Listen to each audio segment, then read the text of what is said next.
What's up, everybody? How's it going? And welcome to the Bennett channel. Today we are going to be talking about two of the series that I've been pretty involved with recently. One of them obviously being Persona, but another one being Neo The World Ends With You. It's a game that I've been playing for the last few weeks. Definitely follow me on Twitch if you want to watch me play this, as I'm still playing through it. Let's go ahead and start with the video here today. And honestly, I've been surfing the internet for a few weeks pertaining to Neo The World Ends With You because I wanted to hear what people are saying. What are they saying about this game? Are they liking it? Are they hating it? Are they just neutral about it? And I just kind of wanted to know what the general consensus is. And this is not really a review on it tonight, that I'm definitely not done with the game, although I played quite a little bit of it. And I saw this weird comment that had a lot of likes, and it said Neo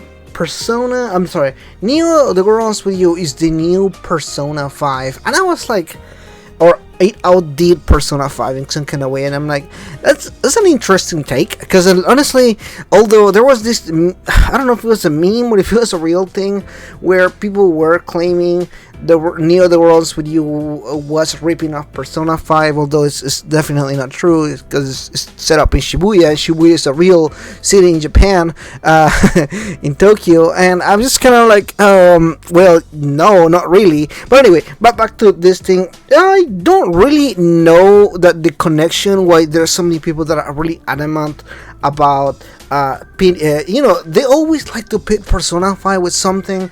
So I've seen people pit it with Fire Emblem or Dragon Quest or Final Fantasy. I don't know, there's all these times that I see people just kind of pitting Persona 5 with other games, particularly Persona 5, just the Persona series in general, but Persona 5 particularly. It's one of those games that you see always being pit against with other theories. Now, personally, I don't do that. One, because I'm a gamer, quote unquote, but I actually just play a lot of games. Like, although I do have a Persona channel and I talk about Megaten a lot, I do, believe it or not, I play a lot of different games. And I don't know, I just never, to me, I just never really like relate games to like, oh man, this game is so much like Persona or something like that. And Neo The World Ends With You is definitely not the exception. Now, there is a lot of things that I do feel like a lot of people don't understand, or they just don't care to understand. And that's one that a lot of these anime games, and I mean like most JRPGs, like 99% of them, have a lot of tropes. They have a lot of stereotypes and a lot of different things, like the nerdy girl, or the guy with the bleach hair, or like there's a lot of stereotypes that these games have, and it's because it's an anime trope, it's an anime stereotype, and a lot of these characters end up feeling a lot like other characters from other series. And I do see like a lot of people are like, oh man, this character, including me, I joke about it, but it's just a joke to me. It's just, I'm just being funny, but I do see a lot of people that do kind of think that some characters are ripped off from other series or something like that, and in reality, it's just a weird one for me. Like I said, if you watch enough anime or if you play enough JRPGs, you start seeing these archetypes of characters. There's particularly this character, almost like stereotypes really, and they follow specific types of background stories, or again, the nerdy girl or whatever. They always have some kind of quirks to them and everything. So now the other thing is, Persona 5 is a really stylistic game when it comes to music, when it comes to style, when it comes to storytelling, when it comes to a lot of different things that they do. It just screams style. Now, the same thing can be said for Neo The World Ends With You. It does have a lot of those really cool elements.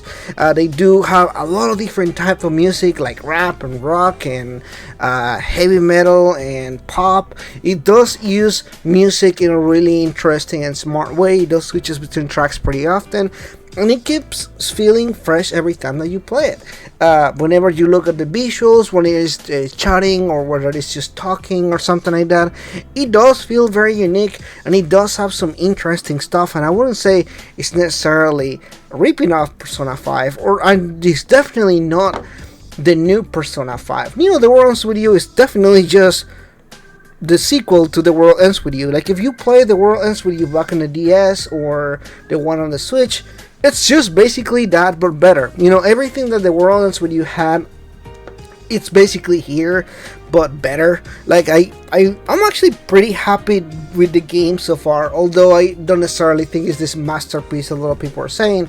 I definitely having a lot of fun with the game and the story. It's just a really good story. It's a pretty solid story, and it definitely has a lot of interesting aspects. Does it have pretty cool style? Yes, it does. Is it very interesting that both Persona 5 and Neo The World Ends With You have a really cool, interesting, flashy, over top style? Yes, but again, it is not unique to these games, and I don't think necessarily they need to be pitted against each other. They are definitely very, very different in all types. Like The World Ends With You is nothing like Persona when it comes to storytelling. The combat is nothing like Persona at all. The characters, again, are just anime tropes, so a lot of them are just anime tropes, you know, like that's what Persona and The World Ends With You may have in common. But honestly, in general, I wouldn't necessarily call Neo The World Ends With You the new Persona 5 or something like that, but it's definitely a pretty stylish and cool game. I definitely encourage you guys to check it out if you haven't already. I feel like it's definitely one of the hottest games to play right now in kind of like the 2021 release dates and everything. I know there's a lot of games coming on August, September, October, November, December, but at this time I feel like it's a good time to play this game. It's not a long game, it's still pretty fun to play, and I just find it to be an interesting, different game. And honestly, like I said, it just does a lot of the better things of the new The World Ends With You, the original one.